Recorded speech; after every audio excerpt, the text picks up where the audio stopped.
Ini cantik banget sih. Tuh. Icip-icip makanan sultan lagi ya. Yuk kita bandingin kaviar yang ini. Harganya 900.000. Ini yang 700 ribuan sama ya ini beda ya. Tapi ini harganya kan 240. Coba kita bandingin aja. Kenapa ini mahal banget? Rasanya sebeda apa? Yuk. Nah kalau kaviar ini harus dari ikan sturgeon guys. Kalau yang ini ya ikannya ikan lampfish. Tada!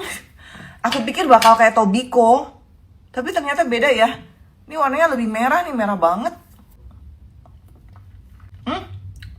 Mirip tobiko sih. Cuman dia nggak se-crunchy tobiko. Kalau tobiko tuh lebih pletes-pletes. Kalau ini nggak terlalu, tapi asin. Ini yang tadi yang 740.000 guys.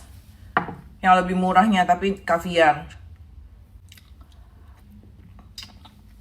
Ini lebih lembek ya. Lebih enak yang tadi. Guys. Ini cantik banget sih. Kayak pearl gitu loh, kayak perhiasan gak sih? Ini tuh 940.000 tuh cuman 20 gram. Nah kan secantik itu tuh. Bulet-buletnya.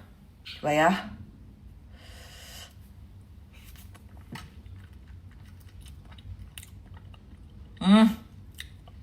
Enak banget. Dia soft, nggak berair ya. Terus kayak creamy gitu, umami, asin nggak seasin yang ini, nggak seasin yang ini. Asinnya pas aja gitu.